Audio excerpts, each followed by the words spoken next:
कर्जत शहराच्या विकासातील महत्त्वाचा टप्पा ठरणाऱ्या नवीन श्रीराम पुलाचं लोकार्पण राज्याचे रोजगार हमी योजना तथा फलोत्पादन मंत्री भरत गोगावले आणि खासदार श्रीरंग अप्पा बारणे यांच्या हस्ते उत्साहात पार पडलं। सुमारे 6,20,00,000च्या निधीतून उभारण्यात आलेला हा पूल शहरातील वाहतूक कोंडी कमी करण्यासोबतच व्यापार, पर्यटन आणि नागरिकांच्या दैनंदिन प्रवासाला मोठा दिलासा देणार आहे। यावेळी आमदार महेंद्र थोरवे यांनी कर्जतच्या वाढत्या विस्तारामुळे नवीन पुलाची गरज निर्माण झाली होती। तत्कालीन आमदार सुरेश भाऊ लाड यांनी या पुलासाठी सातत्याने पाठपुरावा केला होता। तत्कालीन मुख्यमंत्री एकनाथ शिंदे यांच्या नेतृत्वाखाली पुलासाठी निधी मंजूर झाला आणि आज हा पूल नागरिकांच्या सेवेत दाखल झालाय।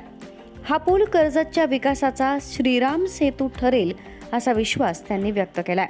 या ऐतिहासिक इन्फ्रास्ट्रक्चर या ठिकाणी उभं करत असताना कर्जतचा आज श्रीराम पूल या ठिकाणी जो उभा राहत आहे तो खऱ्या अर्थाने कर्जतच्या विकासाचा राम सेतू या ठिकाणी उभं राहिलेलं असं म्हटलं तरी वावगं ठरणार नाही। खासदार श्रीरंग अप्पा बारणे यांनी आमदार महेंद्र थोरवे यांच्या कार्यकाळात कर्जतमध्ये मोठ्या प्रमाणावर विकास कामं झाल्याचं सांगत श्रीराम पूल वाहतूक समस्येवर कायमस्वरूपी उपाय ठरेल तसंच परिसरातील विकास प्रकल्पांना गती मिळेल असं नमूद केलं। राज्याचे रोजगार हमी योजना तथा फलोत्पादन मंत्री भरत गोगावले यांनी पावसाच्या साक्षीनं झालेल्या या लोकार्पण सोहळ्याचा उल्लेख करत या पुलामुळे कर्जतची वाहतूक अधिक सुरळीत होईल। तत्कालीन मुख्यमंत्री एकनाथ शिंदे यांच्या माध्यमातून या पुलासाठी 6.20 कोटींचा निधी मंजूर करण्यात आला होता।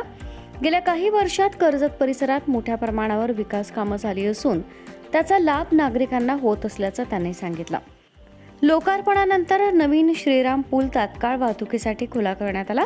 उद्घाटन होताच दुचाकी, चारचाकी तसंच अन्य वाहनांची पुलावरून नियमित वाहतूक सुरू झाली।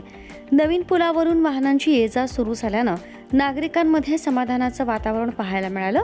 यामुळे शहरातील वाहतूक कोंडी कमी होण्यास मोठी मदत होणार असून कर्जतच्या विकासाला नवी गती मिळणार असल्याची भावना नागरिकांनी व्यक्त केली।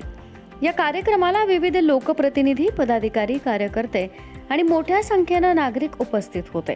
मल्हार पवार, महाराष्ट्र न्यूज 24।